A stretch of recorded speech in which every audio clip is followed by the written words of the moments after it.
berbagi tidak mungkin tak berarti. Walau sedikit pun takkan menyakiti. Sesederhana senyum pun dapat mengobati hati yang letih. Banyak di luar sana orang-orang yang membutuhkan rangkulan tangan kita, berjalan bersama kita, tersenyum bersama kita.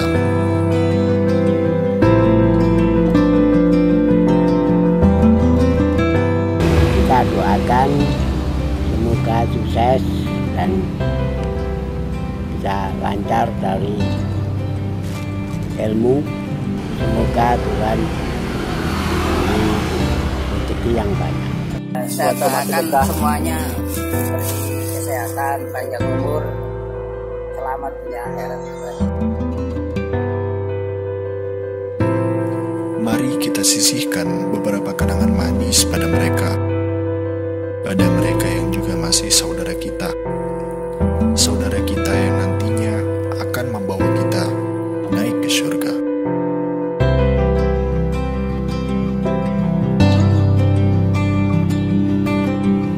Hidup lebih berkah dengan sedekah bersama Rumah Sedekah Nahdlatul Ulama.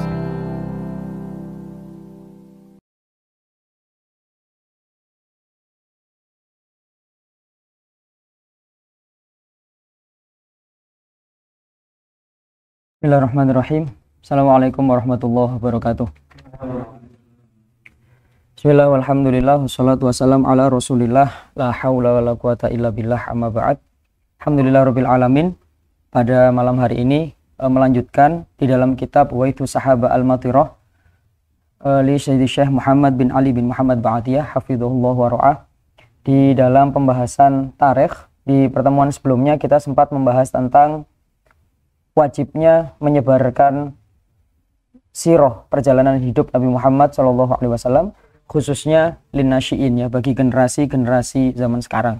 Nah, di sini untuk selanjutnya fasal yang dijelaskan adalah faslun fil buruzi syarif, yaitu suatu fasal yang menjelaskan tentang keistimewaan lahirnya asy-syarif, yaitu Nabi Muhammad SAW. Disampaikan beberapa hal, mulai dari berpindahnya cahaya Nabi Muhammad, ya, mulai dari cahaya Nabi Muhammad sejak Nabi miladuni Adam, sejak zamannya Nabi Adam, sampai miladun Isa alaihissalam, sampai Nabi Isa, kemudian sampai kepada Nabi Muhammad. Dijelaskan pula tentang bagaimana detik-detik lahirnya Rasulullah, dengan apa yang dirasakan oleh Sayyidah Aminah, bunda Rasulullah, dan apa yang menjadi tanda-tanda bahwa kedua orang tua Rasulullah itu minan najihin, ya, termasuk orang-orang yang diselamatkan oleh Allah dan masuk surganya Allah Subhanahu wa taala. Padahal kalau kita melihat sejarah, kan Islam itu dibawa oleh Nabi Muhammad. Tetapi bagaimana Rasulullah kemudian menyampaikan bahwa seluruh nasab, jalur baik dari ayah maupun dari ibu Rasulullah itu dikategorikan sebagai nasab Islam.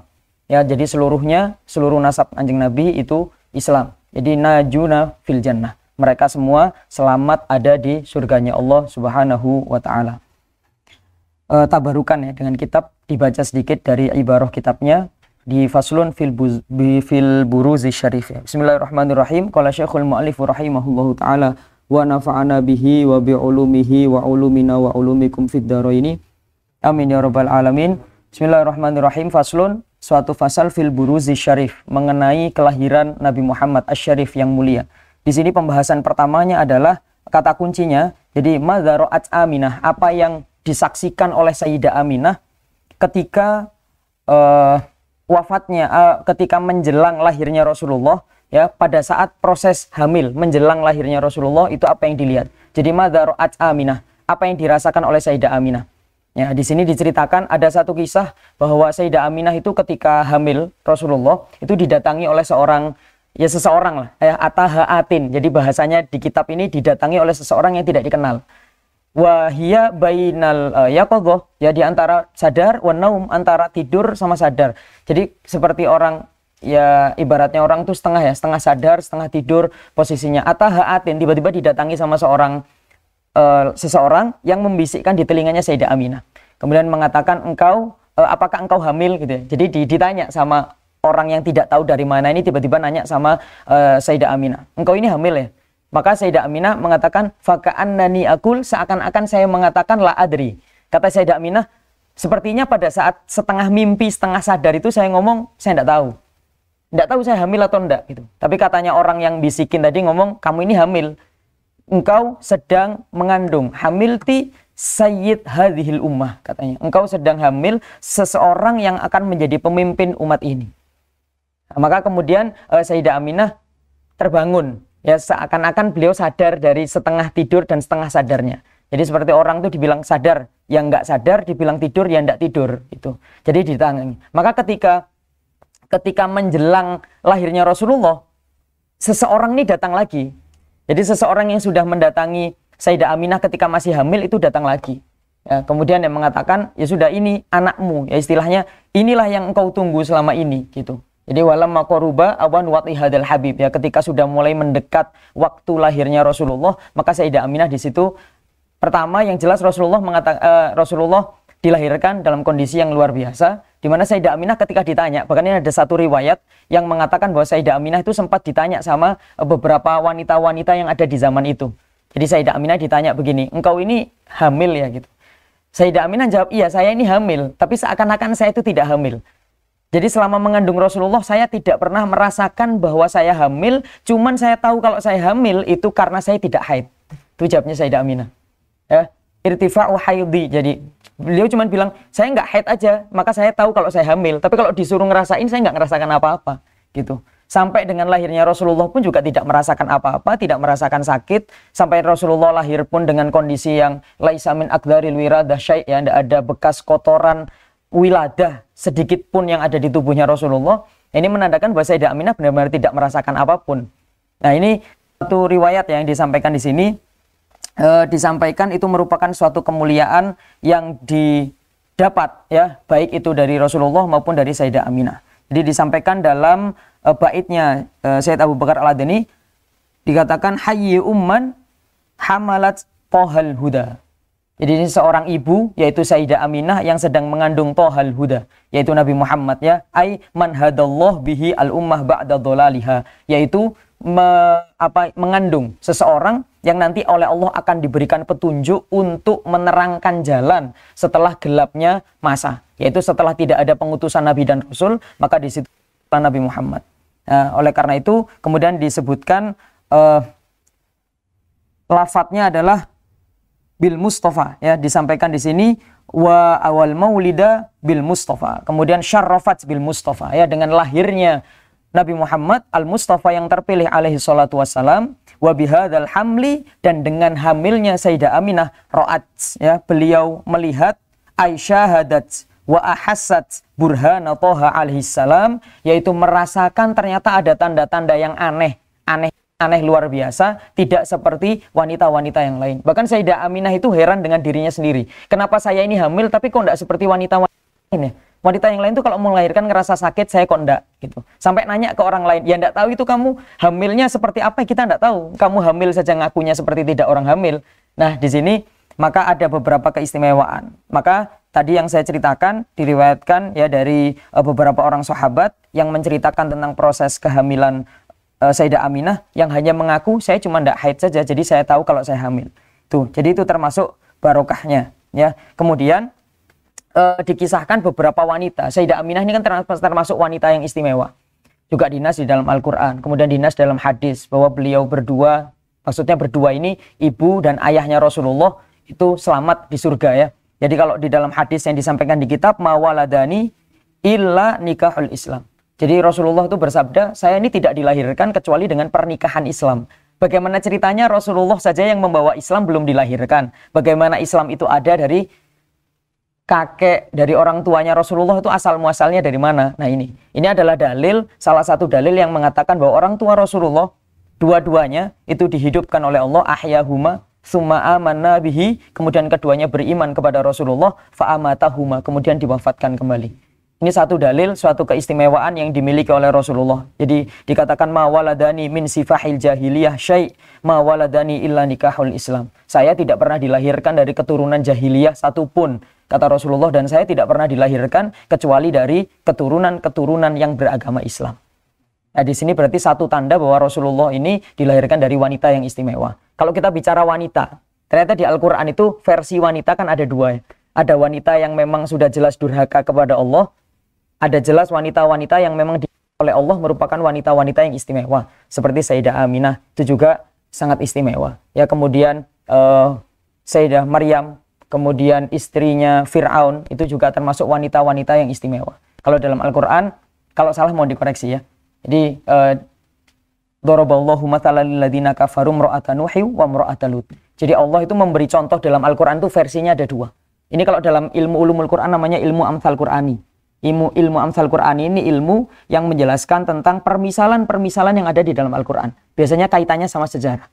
Jadi daraballahu mathalan, Allah membuat suatu contoh lilladzina kafaru, contoh bahwa ada orang-orang yang kafir, ya. Seperti siapa? Lilladzina kafaru imra'ata Nuhi wa imra'ata Lut. Yang pertama adalah istrinya Nabi Nuh, yang kedua adalah istrinya Nabi Lut. Kalau istrinya Nabi Nuh kan sudah ma'ruf ya, ketika Nabi Nuh disuruh untuk membuat kapal, kemudian istrinya juga termasuk orang yang tidak mau mengikuti ajakan Nabi Nuh itu sendiri, termasuk anaknya juga, sampai mengatakan mau naik ke gunung yaksimuni minal ma, yang itu dapat melindungi saya dari air ya. Maka la asimal yaum, ya disampaikan sama Nabi Nuh, la asimal yaum, tidak ada yang bisa jaga kamu hari ini, tuh tidak ada kecuali Allah. Kamu mau naik ke gunung setinggi apapun tidak ada yang bisa jaga. Maka termasuk di sini istrinya Nabi Nuh pun juga kena. Yang kedua istrinya Nabi Lut, ya wa imra'ata Lut. Kita tahu sendiri kaum Nabi Lut seperti apa. Istrinya mengatakan ya sudah biarkan. Istrinya Nabi Lut tidak ikut di dalam penyimpangan itu, tetapi istrinya Nabi Lut itu membiarkan. Alias ya sudah biarkan, itu sudah pilihan mereka begitu ya. Karena pembiaran inilah dianggap sebagai wanita yang durhaka kepada suaminya. Ya, jadi dikatakan kalau dalam Al-Quran kanata tahta abdaini min ibadina solihaini fakhonatahuma. Sudah dibimbing, sudah berada di bawah orang yang tepat. Nabi Nuh sama Nabi Lut ini nabi, rasul bahkan diutus oleh Allah ya. Ini wanita sudah tepat, istrinya seorang nabi, istrinya seorang rasul, tapi hatinya tidak terbuka mengikuti suaminya sendiri ya. Jadi kanata tahta abdaini min ibadina solihaini. Jelas dua-duanya termasuk orang yang benar, orang yang soleh. Ya fakhonatahuma, keduanya malah mengkhianati suaminya. Padahal suaminya udah rasul, dikhianati. Ya, ini maka dikatakan wakila dakhulan nar ma'ad dakhilin, ya sudah masuk neraka sudah sama orang-orang yang masuk gitu. Tapi Allah kalau membuat perbandingan walillahil matsalul a'la ya. Allah yang membuat contoh yang paling bagus tuh ya Allah. Maka kemudian di ayat berikutnya wa daraballahu matsalan lil ladzina amanu imra'ata fir'aun. Dibalik ini malah. Ini suaminya malah tokohnya ya, pembangkang ini. Fir'aun gitu ya. Tapi ternyata malah dicontohkan lil ladzina amanu. Dicontohkan bagi orang-orang yang beriman. Siapa? Imra'ata Fir'aun. Idz qalat rabbi bni li 'indaka baitan fil jannah. Dia tidak mengimani siapa, malah tidak mengimani suaminya. Malah mengatakan rabbi bni li 'indaka baitan fil jannah. Ya Allah, bangunkan saya rumah di sisimu di surga. Ya, wa najjini min fir'auna wa amalihi. Bayangkan istri ya, tetap sama suaminya, tapi doanya sama Allah, wa najjini min fir'aun wa amalihi. Ya Allah, selamatkan aku dari Fir'aun dan perbuatannya.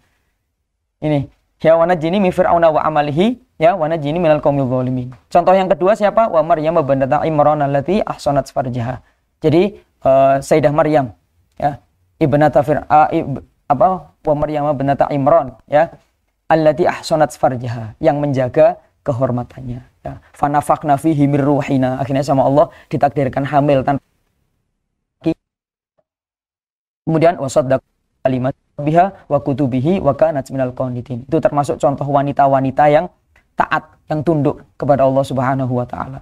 Ya, kalau istrinya Nabi Nuh ya, istrinya Nabi Lut gitu sudah dibimbing seorang jadi oleh Nabi, tapi masih seperti Al-Quran kan wa anjayhu wa ahlahu illah mar'atahu ya kanat minal ghabirin. Jadi yang diselamatkan itu Nabi Lut sama keluarganya ya illah mar'atahu, kecuali istrinya wa kanat minal ghabirin, termasuk orang-orang yang ditenggelamkan di tanah, itu ya, di balik tanah, ya, menandakan apa wanita, termasuk kalau wanita durhaka ya, istrinya Abu Lahab, gitu ya, itu sudah paten, itu malah nasnya bareng suaminya, ya, sudah jadi satu itu sama suaminya, ya, itu imra'atahu hammalatal hatab, ya, dianggap sebagai pembawa kayu bakar, itu penyebar fitnah, ya.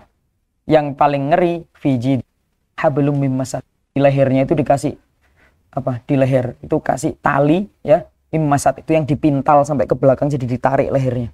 Nah, ini satu nas yang memang ada beberapa wanita-wanita yang dinas di dalam Al-Qur'an, ya, wanita-wanita yang baik dan wanita-wanita yang buruk, ya, dalam arti di sini yang durhaka kepada Allah Subhanahu wa taala. Kemudian kedua, di sini pembahasannya di bab ini adalah ad-dalil ala anna abawain nabi fil jannah. Ada 3 dalil di dalam yang menunjukkan bahwa kedua tua Rasulullah itu ada di surga. Kedua orang tua selamat ada di surga. Yang pertama hadis yang sudah saya sebutkan tadi, ya. Jadi dikatakan mawaladani min sifahil jahiliyah syai'. Saya itu tidak pernah dilahirkan dari keturunan jahiliyah sama sekali. Jadi kalau dilihat dari zaman Nabi Adam dulu, dilihat dari zaman Nabi Adam, itu Allah menciptakan Nur Muhammad, menciptakan cahaya Nabi Muhammad. Kemudian fawadha'a fi jabhatihi, ditaruh di, ya, keningnya. Ini kalau gambarannya seperti apa keningnya itu kemudian nampak bercahaya atau seperti apa, ini wallahu alam. Tapi diceritakan dalam sebuah hadis riwayatnya Imam Tabrani, itu ada ditaruh fi jabhatihi. Ketika ada penerus Nabi Adam, ya, dikatakan penerus Nabi Adam kalau yang jadi nabi itu Nabi Syis, ya. Nabi Syis itu kemudian Auso, ya, memberikan wasiat kepada anaknya, jaga cahaya ini jangan engkau berikan kepada orang-orang yang laisa minal mutahhirat. Jadi bukan termasuk orang-orang yang suci keturunannya. Berikan terus sampai diberikan, kemudian dilanjutkan sampai keturunan ke-7, kemudian nyampe ke Nabi Idris. Makanya dikenalkan Adam Idris, begitu ya. Nah ini, Nabi Idris ini istimewanya bagaimana? Nabi Idris ini jarang disebut, ya. Hanya jarang disebut di dalam sejarah. Bahkan kalau di kitab Qisasul Anbiya itu cuma 1 halaman. Padahal di dalam Al-Quran disebutkan Nabi Idris ini warofa'nahu, diangkat, ya, angkat ke tempat yang tinggi. Maka jadi di tempat yang tinggi. Yang tinggi mana? Maka banyak sekali perdebatan tentang ini. Kenapa Nabi Idris kok disebut tempat yang tinggi itu di mana? Maka ada yang ulama katakan bahwa ayat ini mengatakan Nabi Idris itu diangkat ke langit ke-4. Makanya ketika Rasulullah melakukan perjalanan Isra Mi'raj, itu ketemu dengan Nabi Idris di langit ke-4. Ketemu dengan Nabi Idris di langit ke-4, maka di situ sejarah itu kemudian dikulik, ya. Maka Rasulullah kemudian tahu. Makanya disampaikan dalam Al-Quran. Karena Al-Quran sampainya kepada Rasulullah, maka Rasulullah yang tahu tentang kisah itu. Dalam sebuah tafsir diceritakan Nabi Idris ini merupakan Nabi yang pertama kali oleh Allah diajari istilahnya alamal insan malam ya'lam, ya. Kalau dalam surat Al-Alaq di situ, ya, iqra wa rabbukal akram alladzi 'allama bil qalam 'allamal insana malam ya'lam. Siapa yang diajari pertama kali bil qalam? Yaitu diajari nulis. Ya, pertama kali itu siapa? Di dalam pendapat ulama tafsir sebagian mengatakan itu Nabi Idris. Ya, di surat ayat ke-4 dan ayat ke-5 surat Al-Alaq, itu Nabi Idris. Nah, Nabi Idris ketemu di langit ke-4, maka banyak pendapat yang mengatakan Nabi Idris itu ketika kondisinya beliau hayyan, masih hidup, beliau diangkat oleh Allah ke langit kamaru fi Isa, sebagaimana Nabi Isa diangkat dalam kondisi hidup. Ini pendapat yang pertama. Diangkat ke langit ke-4. Kemudian sama Allah dinaikkan lagi ke langit ke-6. Untuk apa? Untuk mendapatkan kedudukan yang tinggi. Setelah kemudian dinaikkan ke langit ke-6, Nabi Idris kubidho ruhuhu, dicabut ruhnya di langit ke-6 itu. Maka ini pendapat yang pertama. Ya, ada yang mengatakan ini cerita lemah, ya. Sanadnya lemah. Hadisnya itu juga lemah. Tapi kalau bicara tarikh itu boleh menggunakan hadis-hadis dhaif. Jadi kalau selama ini kita bicara hadis dhaif itu fi fadhailil a'mal, buat keutamaan-keutamaan beramal sehari-hari, tapi juga ada yang berpendapat hadis dhaif itu boleh dipakai untuk tarikh, ya. Sekalipun tidak kita imani secara penuh, tapi kan cerita-cerita seperti ini juga perlu dikulik. Ya, karena Nabi Idris juga jarang disebutkan. Nah, jadi itu. Ada yang mengatakan bahwa ada seorang malaikat, jadi malakul maut, ya, malaikat Israel, malakul maut. Ada seseorang yang ditampakkan malakul maut, kemudian ditanya, ya, bagaimana bisa kamu mencabut nyawa Nabi Idris sedangkan dia ada di bumi. Wa huwa fil ard wa anta fis sama ar-rabi'ah. Kamu malaikat maut, kamu itu ada di langit keempat. Bagaimana kamu bisa mencabut ruhnya Nabi Idris yang ada di bumi? Maka malakul maut mengatakan, ya nanti sama Allah diangkat ke langit keempat. Baru ketika sudah nyampe di langit keempat saya cabut.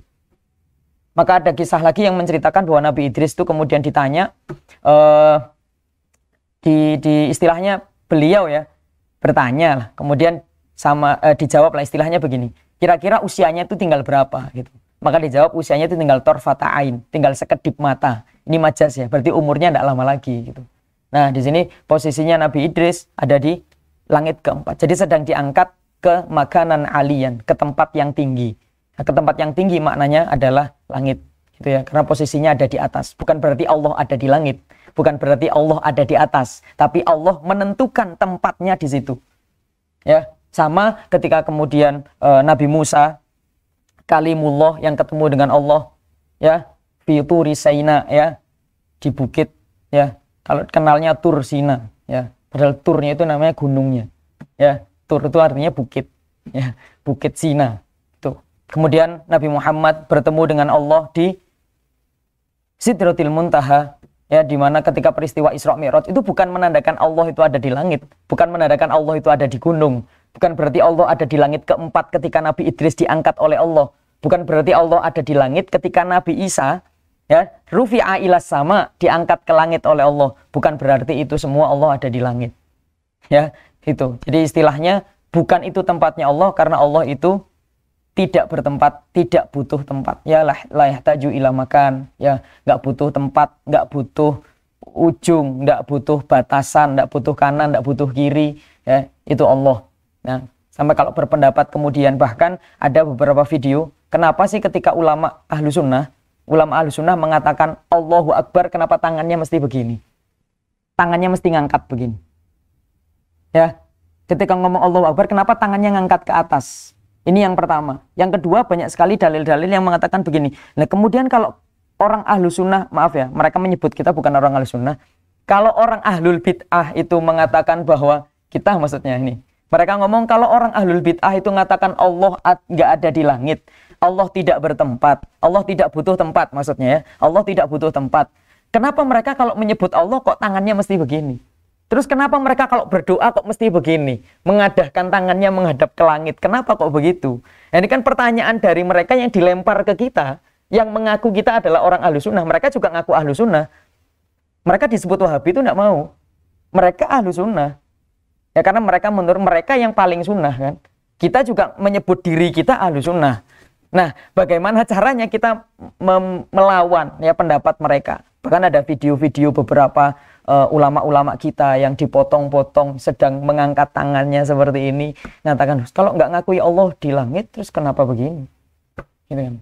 Nah ini, maka kemudian dijawab bahwa bertemunya Nabi Muhammad dengan Allah di Sidratil Muntaha ini bukan karena Allah ada di langit, tapi Allah menentukan tempat yang mulia bagi Rasulullah karena akan menerima sesuatu yang paling mulia. Bukan berarti itu miliknya Allah. Yang kedua, kenapa kita berdoa seperti ini? Ya, kenapa kita berdoa seperti ini? Karena kita mengikuti iktidaan bin Nabi. Kita ngikut dengan Nabi Muhammad. Namanya orang minta itu begini. Yang pertama, Allah saja. Di sini disebutkan ya, lahirnya Rasulullah saja. Yang pertama, di sini dikatakan mustaqbilal qiblah wadi'an yadayhi 'alal ard rafi'an ra'sahu ilas sama. Ya, matanya Rasulullah itu ketika lahir sedikit memandang ujung matanya, berarti kalau orang sana itu ngelirik ya, ngelirik ke arah langit, melihatnya ke langit. Kemudian tangannya itu seperti ini, kan beliau mengadah ke langit. Jadi memang di sini mengikuti sejak Rasulullah lahir pun kondisinya seperti itu. Ya, di sini keistimewaan Rasulullah disebutkan bahwa halu wiladatihi, lahirnya Rasulullah adalah dan dalam keadaan faqat wudi sallallahu alaihi wasallam mustaqbilal kiblati. Rasulullah itu dilahirkan dalam kondisi menghadap kiblat. Kemudian wadi'an yadaihi alal ard, kemudian meletakkan kedua tangannya di atas tanah, rafi'an ra'sahu ilas sama, ngangkat kepalanya ke langit ya, menghadap ke langit. Kemudian makhtunan ya, masruron. Makhtunan itu kondisinya sudah terkhitan, masruron itu senyum. Di Kanjeng Nabi lahirnya senyum, tidak nangis. Ya, laisa alaihi min akdaril wiladati syai'un, tidak ada sedikit pun tanda-tanda kotor di tubuh Rasulullah. Ini riwayatnya Al-Abbas bin Abdul Muttalib, ya. Jadi paman Rasulullah, Sayyidina Abbas bin Abdul Muttalib, kakaknya Sayyid Abdullah. Jadi katakan wulida Rasulullah maktunan masruron fa'ajaba dzalika Abdul Muttalib. Maka hal itu menyebabkan Abdul Muttalib itu merasa takjub, merasa heran. Ya, maka mengatakan la yakunanna li bani hadza sya'nun. Jadi dikatakan sya'nun min sya'nin. Jadi kayaknya anak ini bukan anak sembarangan ini. Ya, jadi mengatakan Abdul Muthalib nih yang ngomong, la yakunanna li bani hadza sya'nun min sya'nin. Bisa jadi anak ini ada sesuatu nih. Ini bukan anak nih. Ini bukan anak biasa nih. Mengatakan sya'nun min sya'nin. Ya, fakana lahu sya'nun. Ternyata memang terbukti bahwa Rasulullah bukan orang biasa saja. Ya, jadi bahasa kitabnya di bahasa yang sedikit santun oleh Syekh Muhammad ya, supaya tidak terlalu vulgar, ya, supaya tidak terlalu kencang bahasanya. Jadi menggunakan li bani hadza sya'nun min sya'nin fakana lahu sya'nun. Dulu ketika baru lahir dianggap kayak ini anak bukan anak biasa, tapi benar setelah terbukti memang fakana lahu sya'nun, maka dia punya sesuatu yang tidak dimiliki oleh orang lain. Ya. Fanuruhu alaihi salatu wassalam mudi'at bihi ummuh. Ya, disampaikan bahwa cahayanya Nabi Muhammad akhirnya lahirlah, muncullah sosok cahaya yang selama ini berpindah-pindah. Ya, min sulbi Adam ila sulbi Nuh ila sulbi Ibrahim, ya, sampai seterusnya sampai ketemu Nabi Isa sampai Rasulullah. Ini berpindah-pindah sampai di situ. Nah, maka ada beberapa kondisi lagi, yaitu ada beberapa dalil ya. Dalil yang pertama tadi itu ma waladani min sifahil jahiliyah syai' ma waladani illa nikahul Islam. Itu yang pertama. Kemudian yang kedua disampaikan anna abawai Nabi sallallahu alaihi wasallam Aminah wa Abdullah min ahlil jannah li'annahuma aqrabul mukhtarina lahu sallallahu alaihi wasallam. Jadi dikatakan bahwa ayahnya Rasulullah Abdullah dan ibunya Aminah itu dua-duanya ada di surga, min ahlil jannah. Kenapa? Karena menurut Syekh Muhammad li'annahuma aqrabul mukhtarina lahu. Karena kalau kita bicara Nabi Muhammad adalah orang yang terpilih, maka yang terpilih duluan adalah kedua orang tuanya Rasulullah. Ya nggak ada anak kalau nggak ada orang tuanya. Maka ketika Rasulullah dikatakan Mukhtar, Al-Mustafa, Al-Muhtada, maka tidak ada lagi yang terpilih duluan ya kedua orang tuanya. Maka yang lebih Mukhtar, ya, yang lebih Mustafa itu ya orang tuanya. Dipilih sebagai sosok-sosok yang kemudian memunculkan Nabi Muhammad Shallallahu Alaihi Wasallam. Maka di sini sudah jelas beliau berdua najin fil jannah. Itu termasuk fi khususiyatihi lahuma wa karamatihi Shallallahu Alaihi Wasallam layan fa'badal maut mahallahu fi ghairil khususiyah. Di sini diceritakan oleh Syekh Muhammad bahwa kalau orang sudah meninggal, ya, itu karomah apapun, keistimewaan hidup apapun itu tidak akan bermanfaat. Ya, contohnya Abu Lahab, ma'agna anhu maluhu wa makasab. Tanya usahanya sudah nggak ada lagi. Ya, intinya cuma saya selanaron dzatalahab. Dia akan dijerumuskan ke neraka yang apinya bergejolak. Nah, di sini kan contoh, maka di sini disebutkan oleh Syekh Muhammad layan fa' ba'dal maut mahillahu fi ghairil khususiyati wal karomati. Tidak akan bermanfaat orang kalau sudah mati, manfaatnya tidak akan ada, mau dia punya jabatan, mau dia punya uang, mau dia punya apapun tidak ada. Tetapi berbeda dengan dua sosok, yaitu Sayyid Abdullah dan Sayyidah Aminah. Ini beda. Maka beliau berdua dihidupkan, al-ihya, ya. Jadi dikatakan faidatul ihya. Ada faidah di mana beliau berdua itu dihidupkan. Kalau dipikir pakai nalar ini tidak mungkin, ya. Tapi mau tidak mau ini harus kita imani dan ini tersebut di sini. Ya, maka dikatakan ithafuhuma bikamalin lam yahsul li ahlil fatrah li anna ghayata amrihim annahum alhaqu bil muslimina fi mujarradi salamah minal adzab. Jadi sebenarnya kedua orang tua Rasulullah ini sekalipun tidak dihidupkan, itu sudah selamat di surga. Termasuk ahlul fatrah. Ya, ahlul fatrah itu lam yablughud dakwah. Orang yang belum menerima dakwah kenabian dari manapun. Ahli fatrah itu kan di zaman Nabi Isa belum ada. Ya, maka dia lahir setelah Nabi Isa tidak ada di muka bumi. Kemudian dia mati sebelum Rasulullah diangkat menjadi nabi.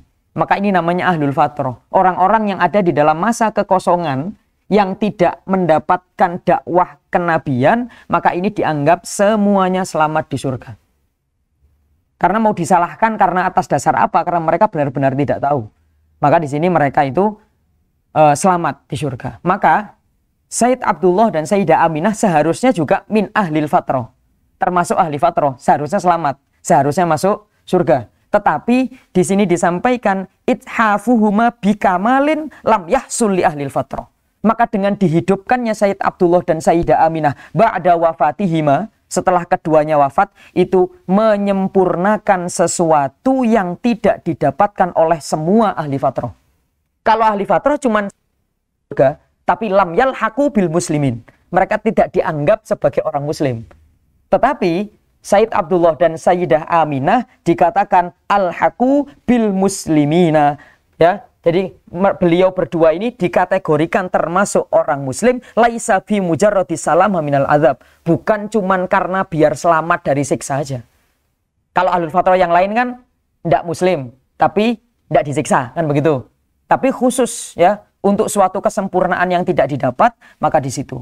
Ya maka amma maratibus thawab al-aliyah fahum bimu'zalin anha. Maka dikatakan itu punya derajat tersendiri yang berbeda dari yang lain. Ya, di sini disebutkan kemudian lahirnya Rasulullah, kemudian beberapa kondisi lahirnya Rasulullah, dan ada kondisi-kondisi yang lain, halatun ukhra inda wiladatihi. Ya, banyak diantaranya Sayyidah Aminah melihat cahaya yang cukup terang ya di tempat lahirnya Rasulullah, karena Rasulullah lahir itu kubailal fajar, ya sebelum fajar, berarti harinya masih gelap. Di sini ada beberapa. Ya, maka kemudian disebutkan sangat boleh ditutup ya. Jadi di sini ditutup dengan pendapat begini. Sangat boleh sekali, bahkan dianjurkan. Ya, apa itu tahqiqil farah? Sama Syekh Muhammad di sini ditutup tahqiqil farah. Apa tahqiqil farah? Kita harus mengaplikasikan, kita harus mewujudkan rasa gembira kita sebagai umat Nabi Muhammad, bagaimanapun caranya. Cuman beliau di sini membatasi, dobitnya adalah tahqiqul farah bi maulidin Nabi, itu adalah bi ayyima syi'ta, kata beliau. Sudah, kamu mau ngapain aja boleh. Pokoknya itu menandakan kamu cinta, kamu senang sama Rasulullah, senang jadi umatnya Rasulullah, bersyukur jadi umatnya Rasulullah. Pokoknya lakukan apa saja sudah. Ya, bi ayyima syi'ta. Pengen ngapain aja. Ya, dengan syarat wala yusadim asy-syar'a. Enggak boleh berbenturan dengan syariat. Kalau itu berbenturan dengan syariat, maka yang salah bukan tahqiqul farahnya, bukan mengaplikasikan rasa senang dengan hadirnya Rasulullah, tapi yang salah adalah bagaimana cara kita melakukannya itu. Nah, di antaranya yang disebutkan yang tidak boleh adalah al-ikhtilat bainar rijal wan nisa.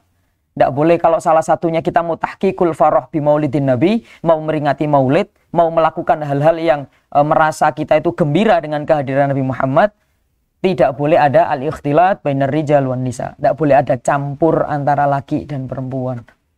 Nah, ini salah satu penghalang ya, bolehnya kita melakukan tahqiqul farah. Itu yang pertama, la yusadim asy-syara'.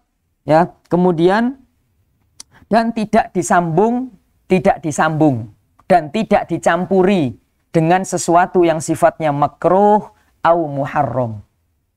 Sesuatu yang makruh, sesuatu yang diharamkan, lebih baik tidak dicampur dengan tahqiqil farah di maulidin Nabi. Kalau pengen melakukan sesuatu yang menggembirakan Rasulullah, karena kita melakukan perbuatan itu, maka kita anggap Rasulullah bahagia dengan itu, maka jangan dicampur dengan ma yusadim asy-syara', apa yang berbenturan dengan syariat, dan yang kedua jangan dicampur dengan sesuatu yang menyebabkan itu makruh au muharram, makruh atau haram. Ya, maka di sini disampaikan kul bi fadlillah wa bi rahmatihi fabidzalika falyafrahu huwa khairum mimma yajma'un. Itu ya. Jadi diperintahkan kita memang disuruh gembira. Ya, kul bi fadlillah. Ya, gembira aja dengan kelahiran Nabi Muhammad. Ya, maka dikatakan tidak diingkari. Ya fa illam yakum indakum ilmun bidalilin wadhihin min kitabin aw sunnatin. Perhatikan di sini disampaikan fasalu ahla dzikri in kuntum la ta'lamun. Ayat di sini disampaikan kenapa kok Syekh Muhammad mengutip ayat ini? Karena beliau mengatakan illam yakun indakum ilmun. Kalau kita ini mau memperingati Maulid, kan alhamdulillah banyak nih. Ya, kita lihat majelis-majelis Maulid di Malang saja yang cukup banyak, cukup besar, itu jamaahnya Masya Allah. Padahal beliau-beliau ini kalau ditanya, tahu enggak dalilnya kenapa kok boleh maulidan? Pasti enggak tahu. Banyak yang tidak tahu. Bahkan ketika ditanya, "Saman kenapa kok maulidan?" Ya senang aja. Gitu loh. Jawabannya begitu. Ya senang aja saya ikut sholawatan. Ya senang aja saya ikut maulidan. Itu kalimatnya seperti itu. Bukan menjawab pakai dalil. Maka Syekh Muhammad di sini menegaskan, illam yakun indakum ilmun bidalilin wadhihin.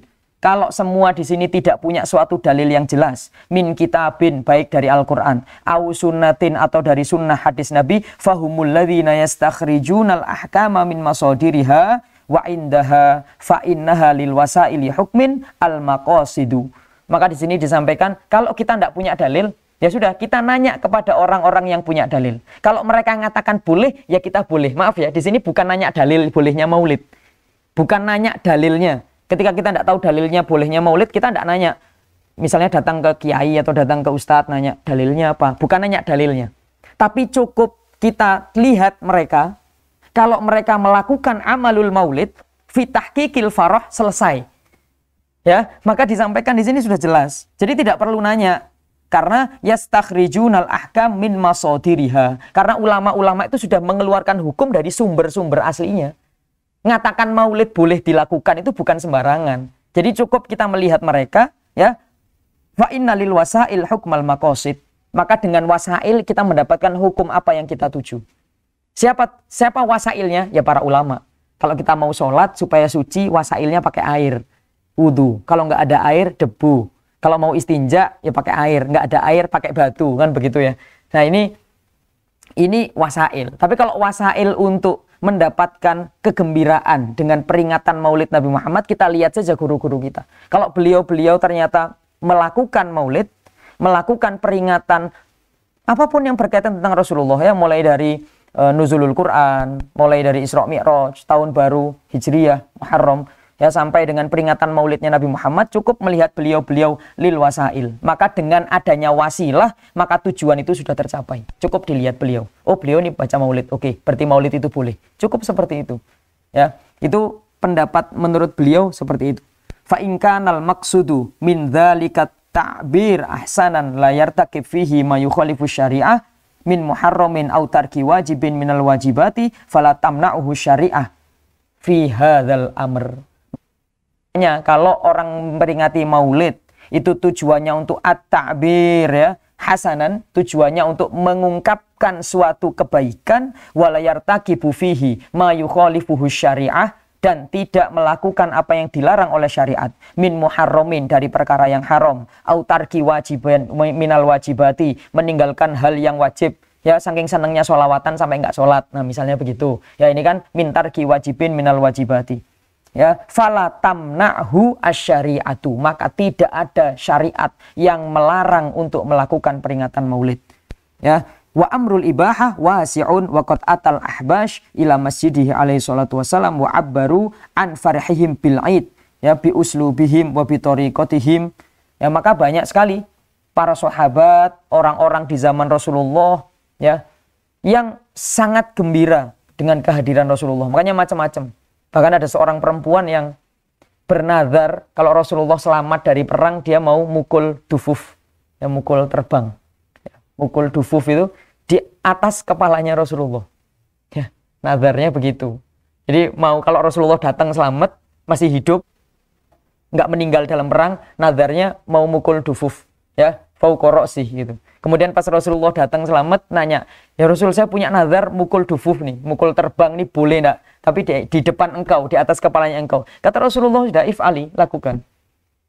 Ya, maka di sini pertama, dengan adanya cerita ini, hadis ini sahih, ya, maka yang pertama yang bisa diambil, memperingati Rasulullah, memperingati lahirnya Rasulullah boleh.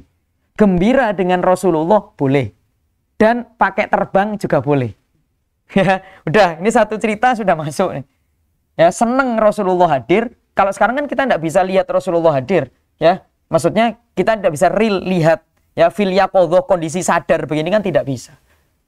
Ya, otomatis kan kita gembiranya dengan cara yang lain. Bergembira, ya, senangnya dengan cara yang lain, dengan cara membaca maulid, sejarah-sejarahnya beliau. Itu salah satu bentuk farah.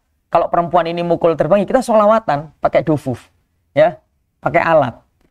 Nah, kalau kemudian kembali kita disentil dengan isu-isu bid'ah yang kemudian tidak boleh pakai alat musik, tidak boleh pakai dufuf, ya, dan seperangkat alatnya itu tidak boleh pakai semuanya. Terus yang boleh apa? Nah terus hadis ini mau dikemanakan? Ada seorang perempuan yang mukul terbang di depan Rasulullah. Kata Rasulullah, ya udah lakukan. Berarti kalau disuruh melakukan berarti itu amrun mubah. Perkara yang diperbolehkan ya. Wa amrul ibahati wasi'un. Perkara yang hukumnya mubah itu luas. Kalau katanya usul fikih al aslu fil asya al ibahah. Segala sesuatu itu aslinya boleh.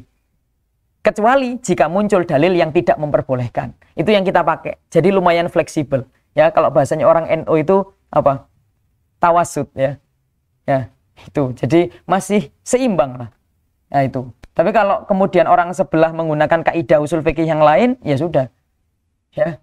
Al aslu fil asya at-tahrim itu. Nah, itu yang dipakai di sebelah begitu. Ada di kaidah usul fikih ada, cuman implementasinya tidak semudah itu, tidak semutlak itu. Ya segala sesuatu itu aslinya nggak boleh, kecuali sama syariat boleh. Nah itu yang dipakai sebelah. Kalau kita pakainya segala sesuatu itu boleh, kecuali ada dalil yang melarang. Maka maulid itu boleh. Syekh Muhammad nyampaikan amrul ibahati wasi'un, perkara yang mubah itu luas. Mau ngapain aja wasi' ya, boleh. Nah di sini. Wa farihu wa nadhara ilaihim sahibu syari'ati wa aqarrahum haitsu lam musadama fi fi'lihim li syar'i. Maka ulama-ulama yang menentukan hukum syariat boleh atau tidak memperingati maulid, maka mereka menyatakan itu hukumnya boleh. Wa aqarrahum, bahkan ditetapkan oleh para ulama ya, ulama akidah, ulama fikih yang fi ahliha sudah ahli ilmunya sudah di situ. Ya, haitsu la musadama fi fi'lihim li syar'i min irtikabati muharramin aw tarki ma'murin bihi wa hakadzal halu huna fi insya'il ahariji fi halatil qiyam. Ya, jadi boleh kita memperingati maulid itu boleh al-qiyam awil qu'ud aw ghairi dalik wa ta'bir bil farhati bin nuhudi awil julusi la yusadimu syara'. Jadi bahkan di sini ditekankan kamu mau memperingati maulid kondisinya duduk, mau berdiri, ya, bebas sambil duduk. Kalau mahalul qiyam itu berdiri. Ini sudah dibahas nih, banyak ya, khususnya jamaah ahlu sunnah yang senang sama sholawatan, ya itu mesti kan an-nuhud ya, berdiri. Al-qiyam itu sudah dibahas. Ya di TV-TV, di channel-channelnya beliau-beliau haula itu sudah sangat banyak. Ya, ngapain tuh harus berdiri? Udah peringatin maulid, pakai berdiri lagi, gitu. Itu jadi masalah. Semuanya yang kita ya, maka di sini dibahas tuntas ya. Mau fi halatil qiyam, mau berdiri, awil qu'ud, mau duduk, au ghairi dzalik, sambil rebahan. Kita baca sholawat minimal sallallahu ala Muhammad itu sudah menandakan al-furhah, bahagia dengan Nabi Muhammad ya. Bahkan di sini au ghairi dzalik ya. Bahkan selain berdiri sama duduk terserah mau bagaimana caranya. Nah di sini annahu mubahun wa idza ta'arafa an-nasu ala fi'lihi wa la musadima li syar'i fastahsanuhu fahuwa hasanun wa la yajuzu li ahadin inkaru albattah. Ini penutup kalimatnya Syekh Muhammad begitu. Jadi kalau sesuatu itu hukumnya mubah, kata kuncinya hukumnya mubah itu apa? Tidak bertentangan dengan syariat. Titik. Selama yang dilakukan tidak dilarang oleh syariat, maka idza ta'arafan nasu ala fi'lihi, jika manusia itu diberitahukan kepada mereka tentang suatu perbuatan, wala musadima li syar'i fihi, dan tidak menentang suatu syariat, wastahsanuhu, dan mereka menganggap itu adalah suatu kebaikan, fahuwa hasanun, maka itu hukumnya baik. Wala yajuzu li ahadin ingkaruhu, maka tidak boleh bagi siapapun, satu orang pun untuk mengingkarinya albattah, sama sekali. Ya, ditutup seperti itu. Kuncinya itu, mau memperingati maulid dengan cara apapun, itu hukumnya mubah. Sesuatu yang mubah didasari dengan niat yang baik, didasari dengan perbuatan yang baik, maka bisa naik menjadi sunnah. Kalau sudah banyak orang yang tidak mau maulidan, tersebar fitnah bahwa itu bid'ah, wajib maulidan. Ya, jadi nggak mubah lagi. Kalau mubah disambi dengan sesuatu dengan niat baik saja sudah bisa menjadi sunnah. Kalau sekarang kondisinya darurat, sudah emergensi nih. Banyak orang yang tidak suka maulidan, lebih senang lihat konser kan, ya, lebih senang datang ke konser daripada datang ke majelis maulid. Nah ini sudah sangat mendesak kondisinya, maka bisa berubah hukum maulidnya menjadi wajib. Sekali lagi maulid itu bukan nyanyi-nyanyinya ya. Maksudnya maulid itu bukan sholawat. Iya sholawatnya, iya sholawat, memuji. Al-madah lin Nabi, muji sama Nabi Muhammad, iya. Tetapi yang paling penting adalah bacaannya, ya, sanatnya, hadisnya, rawinya yang dibaca menjelaskan tentang Rasulullah. Ini ya. Oke, jadi itu ditutup dengan kalimat yang lumayan ya tegas ya dari Syekh Muhammad Ba'atiyah. Ya kalau perbuatannya kamu anggap itu bagus, isinya bagus, orang memperingatin maulid isinya apa? Pasti pengajian. Ya, pasti baca sejarahnya Rasulullah. Masa sejarahnya Rasulullah nggak boleh dibaca? Tapi sejarahnya ulamanya mereka boleh dibaca. Bahkan diperingati. Ya, ada kok di channel YouTube-nya, di videonya ada. Jadi memperingati atau mengenang, yaitu bahasanya mengenang sejarah hidup Syekh Fulan. Ini disebut. Ya, kalau mengenang sejarah sama membaca sejarah sama kan? Sama. Bahkan Rasulullah lebih patut dikenang. Ya, itu. Maka di sini dikatakan wala yajuzu li ahadin inkaruhu albattah. Tidak boleh ada orang yang mengingkarinya sama sekali. Dikasih koi di sini albattah. Itu ya, tidak boleh. Sama sekali mengingkari bahwa orang membaca maulid itu tidak boleh. Nah, oleh karena itu di faslun tadi itu sebagai pengantar bahwa memperingati maulid itu boleh, sedangkan di faslun berikutnya itu baru dikatakan fi dzikrul qiyam. Hukum berdiri ketika maulid Nabi. Ya, hukumnya mahallul qiyam gitu ya. Tapi di kalau beberapa habaib tuh ya pernah beberapa kali majelis itu kalau habaib itu ada ya, hanya habaib kiai, maksudnya beberapa tokoh itu tidak suka kalau ketika mau berdiri disebut mahallul qiyam itu tidak suka. Karena itu hanya penanda saja. Mahallul qiyam itu kan masa orang ngomong habis membaca rawi terus mahallul qiyam, tempatnya berdiri kan nggak enak. Ya. Ya udah tahu kalau itu tempatnya berdiri kan. Maksudnya awalnya ditulis mahallul qiyam itu supaya yang baca itu tahu kalau setelah baca itu berdiri. Gitu. Ya, itu. Misalnya bi'idni rabbil khalq wa du'atil habib sallallahu alaihi wasallam sajidan syakiron hamidan ka'annahul badru fi tamami. Itu kan setelah itu kan biasanya orang nyebut mahallul qiyam gitu kan. Tempatnya berdiri kan nggak enak kalau diartikan tuh masa habis ngomong Nabi Muhammad itu seperti bulan purnama yang sedang sempurnanya gitu. Terus kok ngomong tempatnya berdiri kan nggak enak. Kan kayak nggak nyambung gitu loh. Mau dipas-paskan kemana itu kan kayak nggak pas gitu. Jadi nggak usah dibaca, langsung aja menyambut Rasulullah berarti langsung sholawat. Gitu ya. Maka disebutkan kemudian hal lazimal qiyam fi dzikri miladir rasul. Kemudian ada hukum apakah wajib berdiri itu. Bahkan di sini kalimatnya bukan apakah boleh berdiri, apakah wajib berdiri. Berarti aslinya boleh ya. Berarti aslinya berdiri mahallul qiyam itu boleh. Kemudian apakah berubah menjadi wajib? Nanti dilihat. Ya, bagaimana fi dzikrul qiyam, penyebutan tentang berdiri ketika membaca Maulid Nabi. Nah ini. Karena sekarang nggak hanya Maulid Nabi, kalau orang NU punya isyhari. Ya.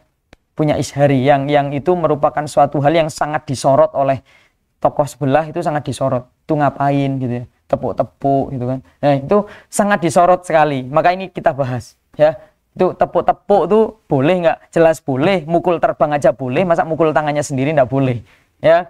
Itu satu. Terus berdiri itu boleh nggak? Berdiri duduk ya. Coba lihat apa yang diucapkan, coba lihat apa yang dibaca ya. Ini ada cukup panjang, faslun berikutnya cukup panjang karena dalil bolehnya memperingati maulid, berdiri ketika maulid disebutkan oleh Syekh Muhammad ada 13 hadis.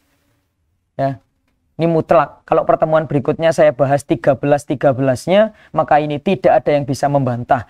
Bukan membantah saya, tapi membantah hadisnya. Karena man angkara bil hadis, orang yang ngingkari hadis fahuwa kafir. Ya, hadisnya Rasulullah sahih, ucapannya Kanjeng Nabi terus ngomong enggak ada itu hadis itu, kafir dia. Ya, selesai sudah.